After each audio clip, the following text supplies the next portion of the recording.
Welcome to Reduce Your Stress with Tim Ringgold. I'm a board-certified music therapist, author, and expert on how to use music to relieve stress fast.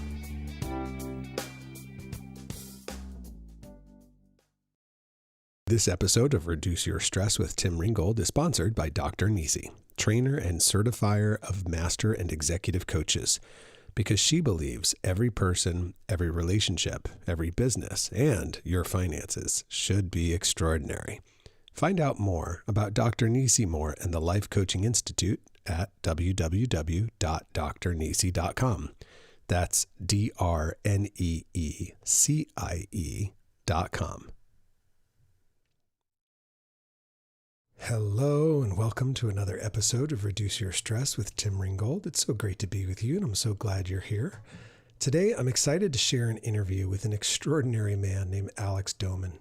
Alex is an entrepreneur, best-selling author, psychoacoustic music producer, and TEDx speaker with more than 25 years experience in neurotechnology.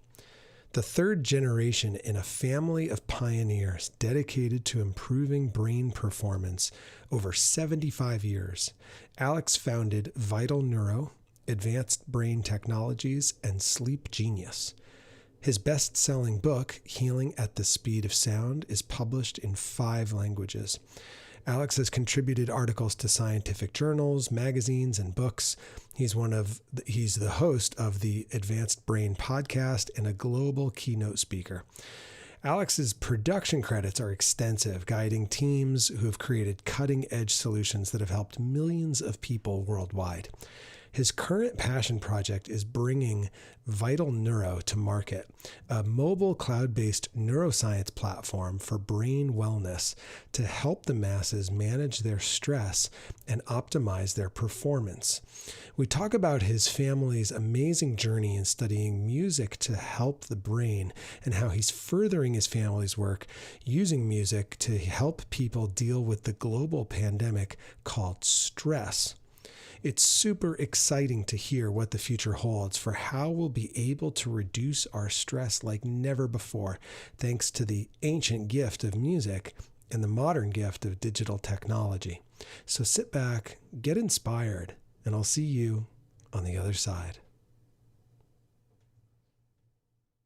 Alex Doman, thank you so much for joining us on the podcast. Thanks for having me, Tim. Great to be with you. Yeah, it's we were joking beforehand, a little bit of a reunion. We met several years ago at UC Irvine on a panel discussion about music and the mind. And that's been both of our individual journeys is kind of like this Venn diagram of those two things. And we'll get to that today. But before we get there, I'm always super curious. Where did you first meet music?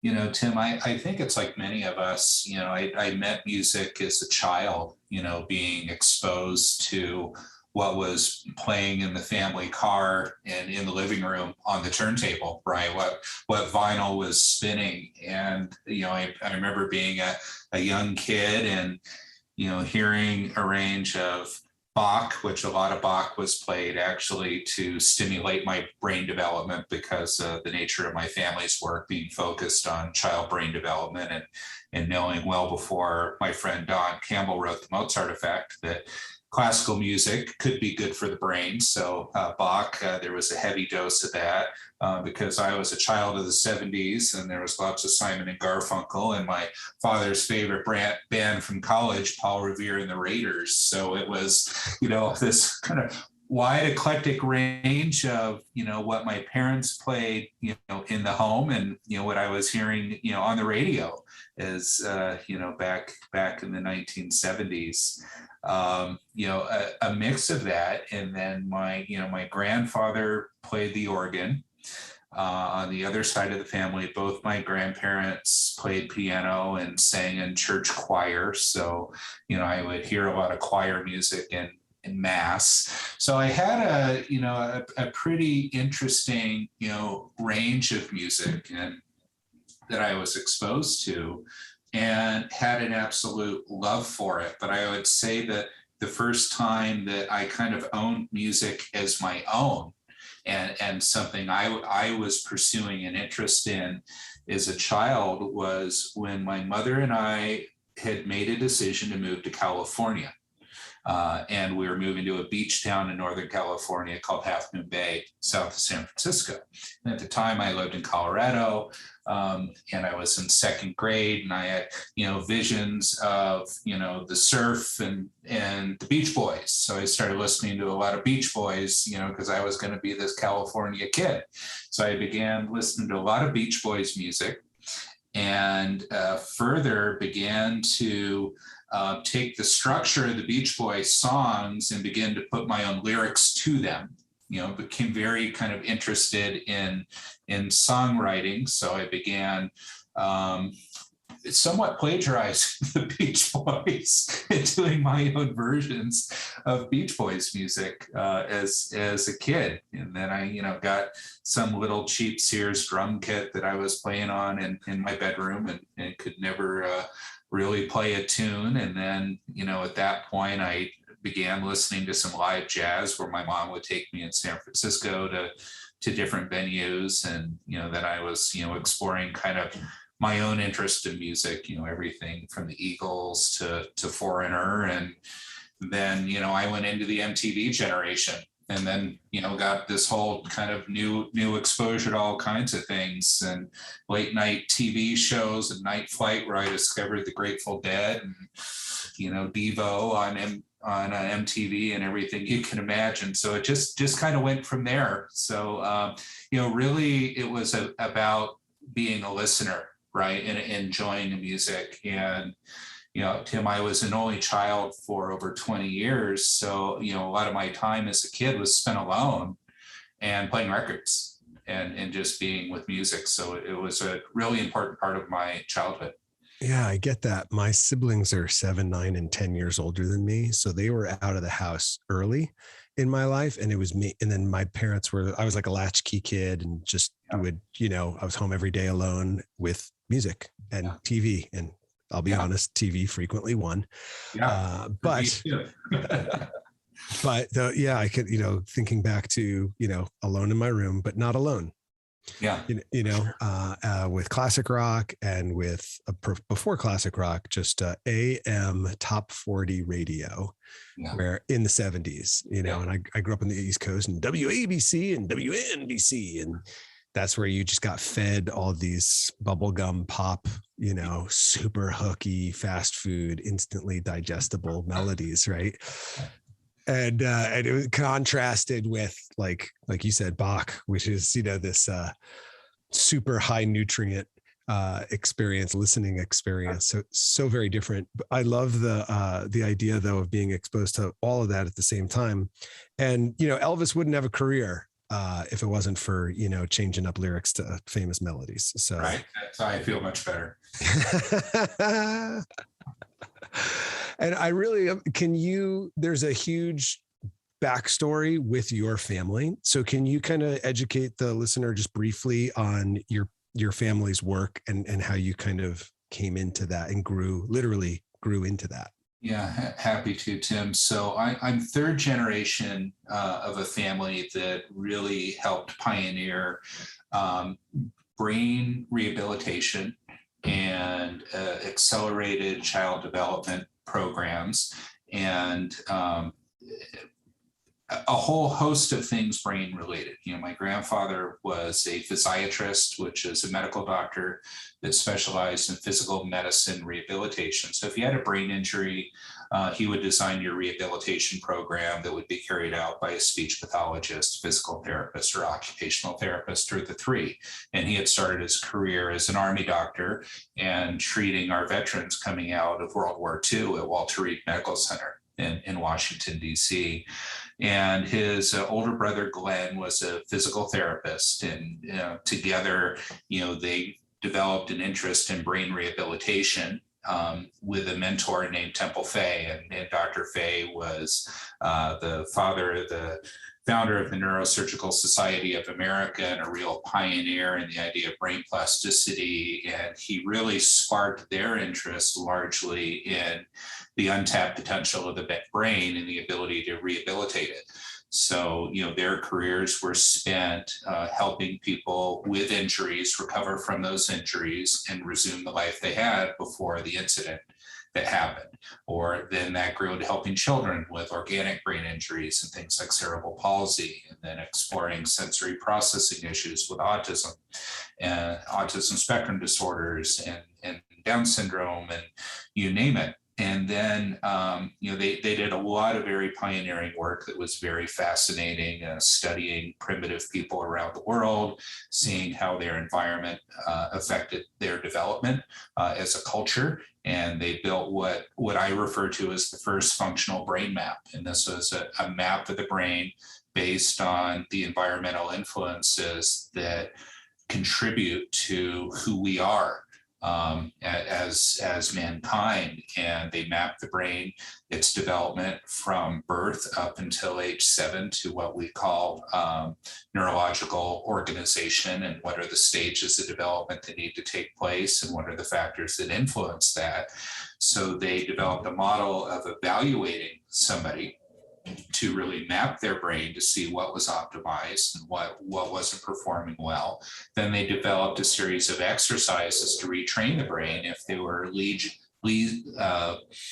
lesions or injury to the brain or underdeveloped areas. So that work, started and still continues today. And my father and his sister and their cousins were the next generation in the work, and they took it to a next stage. So I really had the opportunity to grow up as a kid with all these amazing brain scientists and child developmentalists and educators. And of course, was a guinea pig, like the Bach experiments. Not only was I played a lot of Bach, but my father would play sound effects albums to stimulate my brain. So, we'd play all kinds of nature sounds and train sounds and plane sounds and what we'd call kind of auditory bombardment to stimulate and train the neural pathways to associate different sounds to different events and map the auditory foundation for listening. So, I grew up in the work, and I grew up watching these amazing pioneers kind of do their thing. And as happens very often in the family work, is I decided to do something completely different and not follow the path. So, I spent a few years in telecommunications in a very kind of different role. Then my father had a health event that, he almost lost his life to a heart attack. And when that happened, that was my calling. And it was the calling to come join him, to help him, take the work forward for generations to come. And that was in 1993, Tim, that led me to the work. And that's where I discovered the therapeutic applications of music, and not music just for entertainment or enjoyment, but to truly make significant changes in somebody's life that may have had a trauma or injury or any number of the things that happen to us in life that music can help us heal from. Yeah, that's amazing. I like most kids, like, thanks for the advice, but I'm doing my own thing, wander in the desert. My Clark Kent day job when I was in my rock band was I sold voice and data telecommunications equipment and like service by day in the 90s. These were dark days of the desert, of trying to keep up with that technology. What's a T1? What's frame relay? And trying to care, all the while just wanting to help people and rock out with music. But yeah, and I could appreciate that. And it was a kind of a traumatic experience in my life that kind of changed everything and got me back like, okay, this is it. And for me, when my dad passed away, Enya was playing in the bedroom with him on a cassette player. And this is 1997. It was like having the voice of angels in the room with him.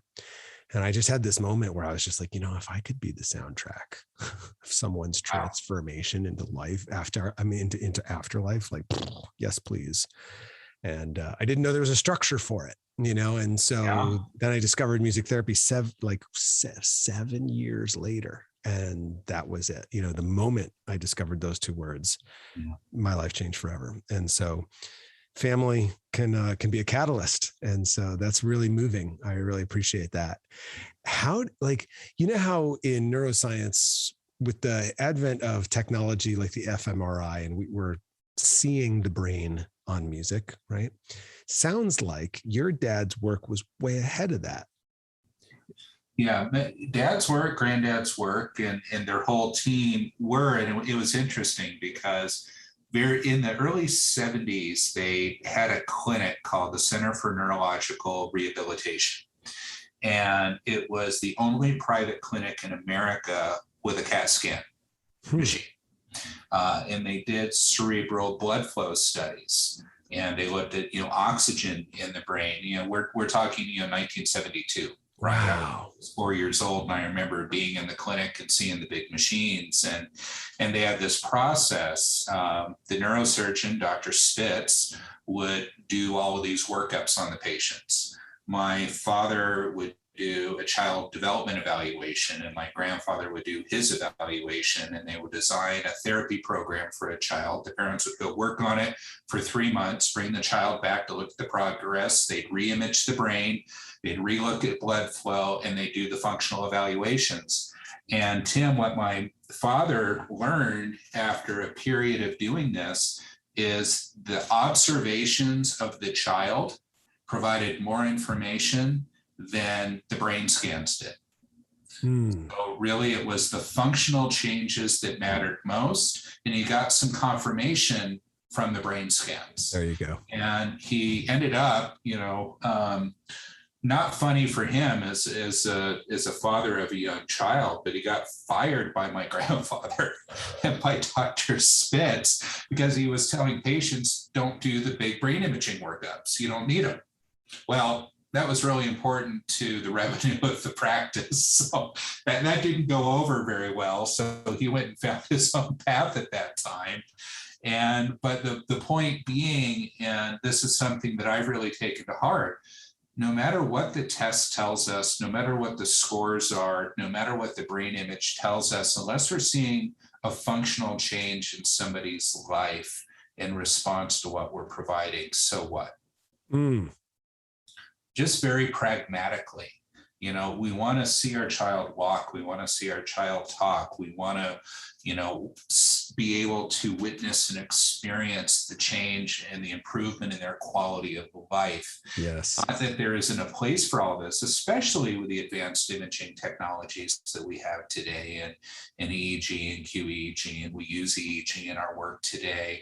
But just the point is, at the end of the day, it's function first. Great. That we're really focused on. Yeah, that's really, really well said. When you kind of came back into the fold, you were like, okay, catch me up. And they were already using music as part of their treatment suite, their modalities. And what is it that had you so go, kind of drill down on that? Yeah, I was asked to. My father had discovered the work of Alfred Tomatis in the 1970s when my father spent some time working and living in Spain, and he was in Barcelona, and he got exposed to Tomatis's work there and went and observed a practitioner in Madrid doing the Tomatis method with the electronic ear, where Mozart music was filtered and gated and modulated for these 2-hour sessions where children were listening through headphones, and they were responding to this form of listening therapy. And after he saw enough of that, he began referring patients directly to Dr. Tomatis in Paris for treatment. And then as he came back to the US, he was actually trying to bring the Tomatis method to America, not knowing that Paul Medall had brought it to Canada and was doing the work in Toronto. So he was still sending patients, over to Europe to do that. So that had been a modality, and he used other music and other forms of auditory therapies with his clients to, address a number of things. And then he had found the work of Guy Berard, who was a patient of Tomatis's, was also an ENT. He developed a technology called auditory integration training as a follow-on to Berard. and he had staff trained in AIT. And when I came in, AIT was a pretty big part of the work at the National Association for Child Development, my father's group. So I trained in AIT, became a practitioner. I began working hands-on with clients and traveling all over the US, doing one-on-one therapy with auditory integration training, an hour a day through headphones, modulated music, working with these children. We do an audiogram and do a voice analysis, set all the adjustments for the sessions, and then run the kids through these therapies and adults, and then watch the change. Wow. And so did quite a bit of that. And we were, looking at how to improve on that technology. So then I went to England and I trained in Simonis sound therapy that was developed by Ingo Steinbach in Germany, and brought that back and began doing research with it. And all told, Tim, I ended up working with about 200 clients myself with these different forms of auditory therapy over 5 years. And together, my father and I felt that there may be a better way, a way to take the power of these technologically enhanced music programs and to make them more effective, to make them non-invasive, because sometimes there could be some negative side effects with some of these therapies that were too intensive for some clients, and to make them more affordable and to make them more accessible. So that was the point that, I built a team of medical doctors, therapists, music producers, composers, sound engineers, and we created a chamber ensemble and started our work at Advanced Brain Technologies, creating something called the Listening Program. That's right. And that for me, when our paths crossed at ABT, was kind of like, oh, what is this? What are they up to over there?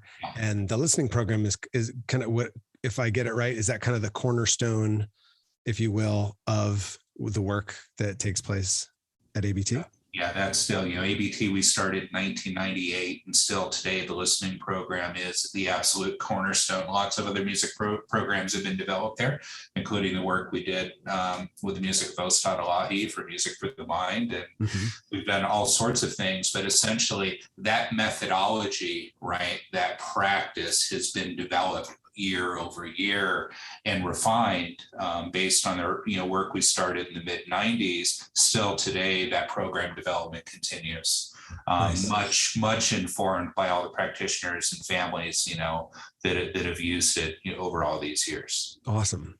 Now, as the title of the podcast is Reduce Your Stress, at the beginning when we were off, before we started recording, we kind of had this moment where you got really excited because you were like, ooh, stress.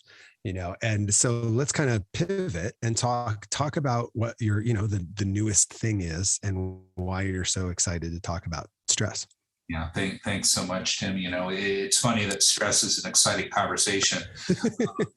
The truth is we all experience stress, right? Yeah. At some level, right? And stress is important to our survival. There's a reason that we have stress. The challenge is that chronic stress can be debilitating and is probably the root cause of some of our deepest health issues. Yes. And, we know that it's become a global epidemic, stress disorders and, even going as far as diseases of despair now, right?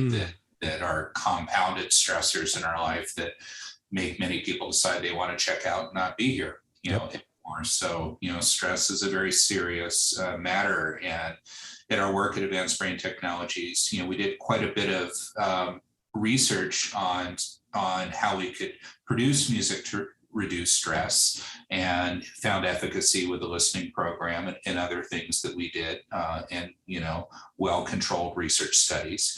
And then, I would say a 20-year conversation with my dear friend, Dr. Cameron Fallapur, who you know of, because the Music for the Mind series is something that he and I had started doing together with the Neuro Foundation, and that's where we met.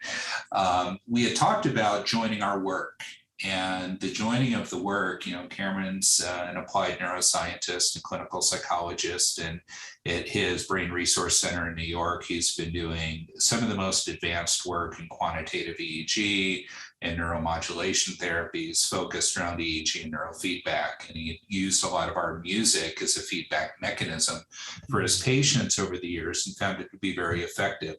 And we discussed really bringing the power of the music technology that we had developed at Advanced Brain Technologies over the many years and his expertise in neuromodulation therapy to develop the first clinical grade mobile neurofeedback system. Wow. That would be focused around the auditory element and the music elements to take neurofeedback to the next level, again, with deep efficacy and accessibility and enjoyment. So as we were looking at the various applications that we can address with music and neurofeedback therapies, we really honed in on what's the number one problem that we can focus on that will have the biggest impact, right? What's the legacy work we can do? And that was addressing stress disorders. Yeah. So we really focused our attention on, addressing mental wellness and stress at its core to build stress resilience in individuals, right? Because stressors aren't going away, they're compounding. And our ability to deal with these stressors is becoming more greatly reduced, right? We're just not coping at the rate that they're coming at us.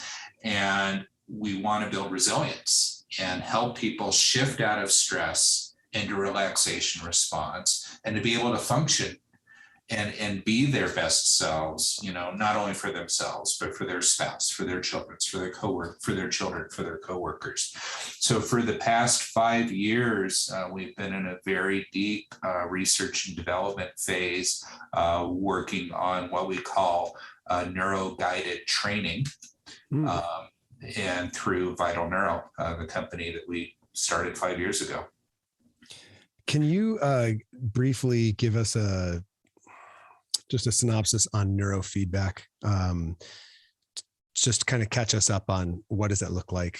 Yeah, real briefly, right? So we have different brain waves that are frequencies that are taking place in the brain: alpha, beta, theta, delta, gamma, for example. And when we have synchrony of brainwave activity in a certain range, that correlates to optimized sleep, optimized focus, optimized relaxation.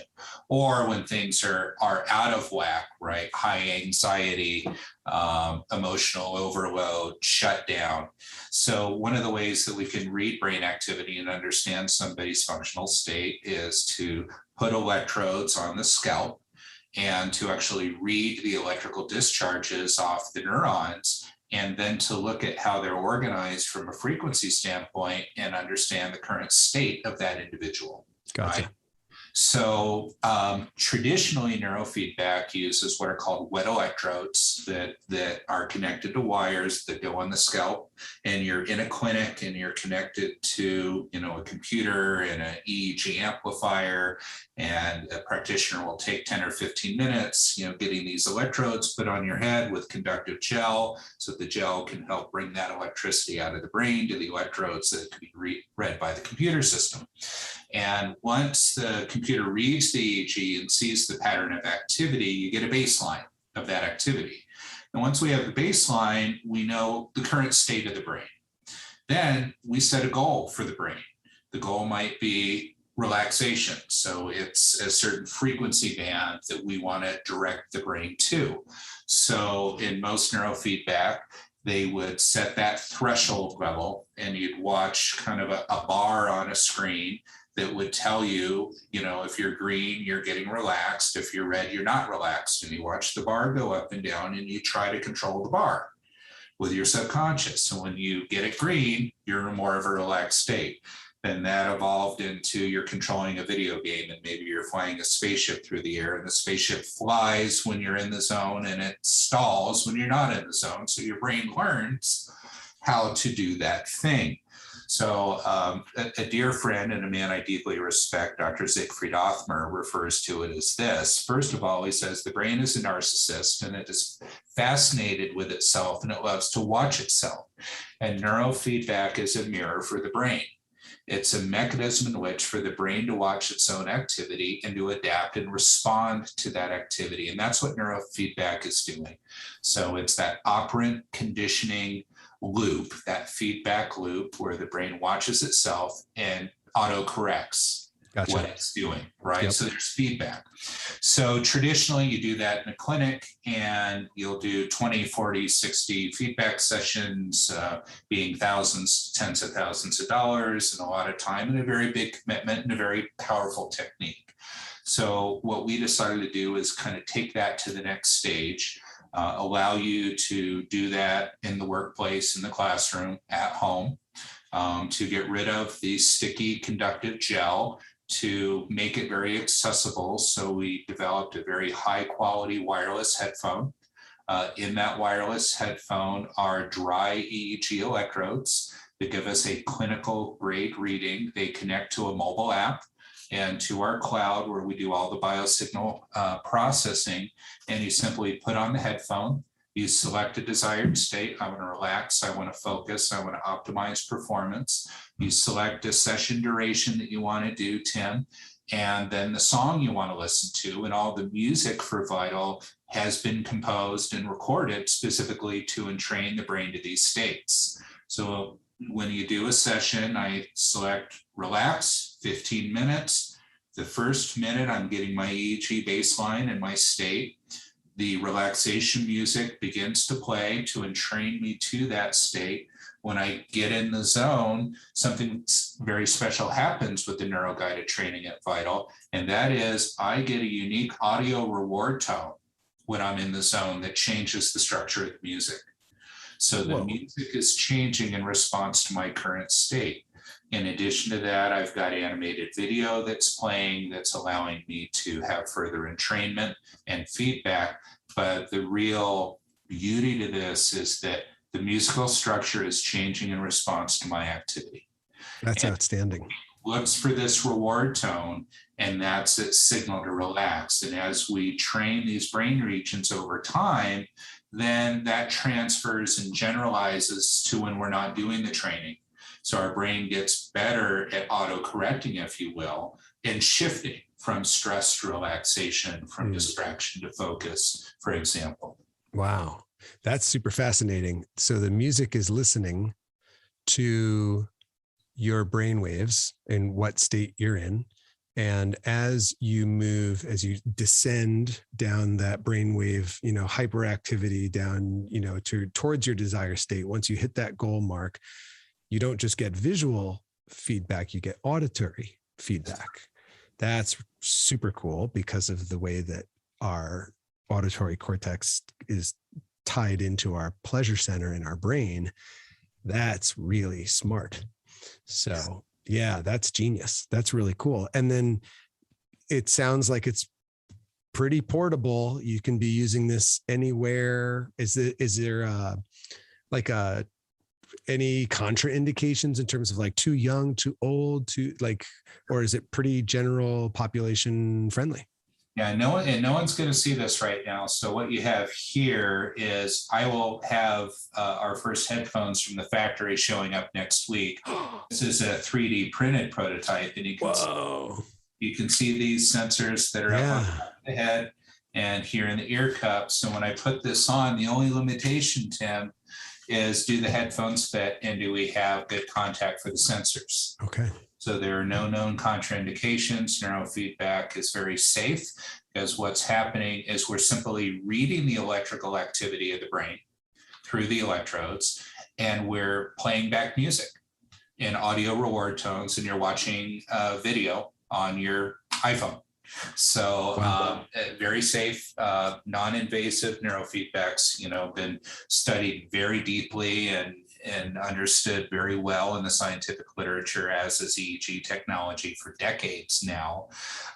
It's a very exciting, I think, evolution in the neurotechnology field to take a very powerful clinical tool and to make it more widely available to the general population.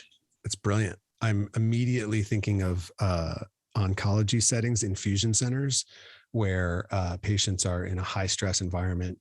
They were stressed all the way to their appointment, trying to get there on time to get to their seat, and the implications that that has on the effectiveness of chemotherapy, with all of the cortisol and all those other stress hormones running through their body and really kind of inhibiting the effectiveness of this napalm attack, if you will. I say that gently, but let's be honest. And I can visualize people in infusion chairs with those headphones that you were just showing me, and their smartphone or their tablet, putting their bodies into an optimized state, essentially, because as the brain goes, the body goes, right? And so to use one of these phrases that everybody loves to use these days, let's make the body more bioavailable. So bioavailability. Oh boy, I need a slide of a brain in every presentation, because then everybody thinks I'm smart, and I need to use certain keywords every so often in this world, and people just go, "Ooh, I love that word." Yes. So, there you go. Check. And one thing I'd love to share, and I think this is very important right now, because especially for our generation, Tim, and that many of us are in the sandwich generation, where we're beginning to maybe care for our parents and Yes. children, and more of us are becoming caregivers. And as we watch the rampant increase in dementia and Alzheimer's and autism spectrum disorders, we are taking more and more of a role as a caregiver in society than ever before. And so often, all of the focus is on the individual in need that is being provided the care, and the caregiver selflessly is sacrificing their own mental health and their well-being. And they become very compromised, as do the other family members. So one of the first studies that were done with Vital Neuro were done at a neurology center in St. Petersburg, Russia. And this is a clinic where children on the autism spectrum come for very intensive therapies for many hours a day for 2 weeks, and they do these intensives. And the mothers which are generally the primary caregiver, not always the case, Right. Often it's dad, but generally mom, are there, waiting for their children. And what you find with these parents of kids on the spectrum is a very, very high level of stress, anxiety, depression. And so the study design was a naturalistic design. We've got these moms in the waiting room. Let's baseline with standardized assessments their stress, their anxiety, their depression, and their sleep. And when their kids are waiting, let's have them do 15 minutes of Vital for 2 weeks. Wow. The outcomes.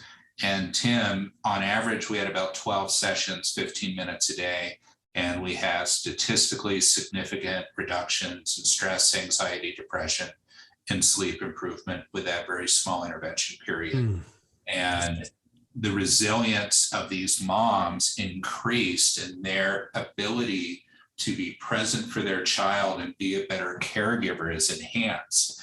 And that's what gets me excited, is to, think about all the various applications with our first responders, everyone in healthcare today as the COVID crisis happened, our educators today, all of us, right, more than ever, to have a tool that can really make that shift happen without taking a pill and with no side effects. That's really inspiring and really exciting. The program that I just launched after our summit is literally called the Resilient Healer.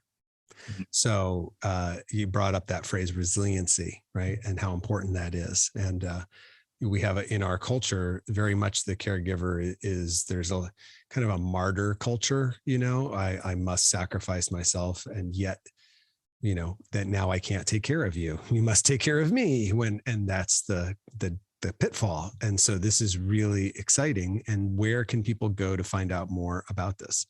Today, Tim, they can go to vitalneuro.com. Okay. So Vital Neuro, they just run together.com.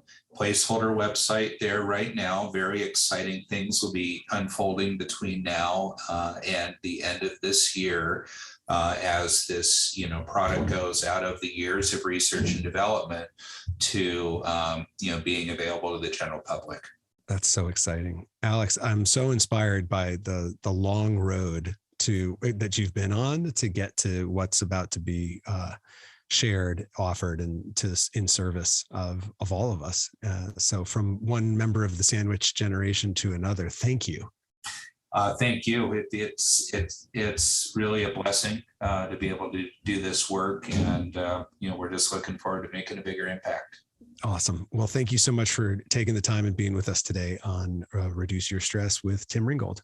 Thanks so much, Tim.